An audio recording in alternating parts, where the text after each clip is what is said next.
بسم اللہ الرحمن الرحیم۔ السلام علیکم ورحمۃ اللہ وبرکاتہ۔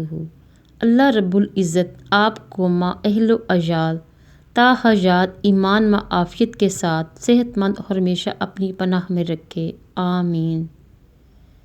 غلطی کو مان لینے کے لیے واقعی ظرف کی ضرورت ہوتی ہے، یہ ہر کسی کے بس کی بات تھوڑی ہوتی ہے۔ سچ بولنے سے انسان کو ذہنی پریشانیوں سے نجات ملتی ہے اور اس کا دل بھی ہلکا ہو جاتا ہے۔ ہم خود کو سنوار لیں، سدھار لیں، معاشرے پر ہمارا یہی احسان کافی ہوگا۔ غربت انسان کو اپنے ہی شہر میں ایسا اجنبی بنا دیتی ہے کہ لوگ پہچاننے سے انکار کر دیتے ہیں۔ گلاب کی ان پتیوں کی طرح بنو جو اپنے مسلنے والوں کے ہاتھوں میں بھی خوشبو چھوڑ جاتی ہیں۔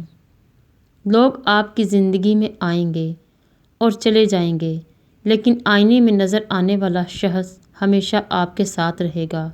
لہٰذا خود کو جانیں، خود کو پہچانیں اور خود کی قدر کریں۔ سچ کہنے کا اگر شوق ہے تو تنہا چلنے کا بھی حوصلہ رکھنا۔ جب نیت میں کھوٹ آ جائے تو پھر یہ تینوں چیزیں راستہ بدل لیتی ہیں: مال، رزق اور محبت۔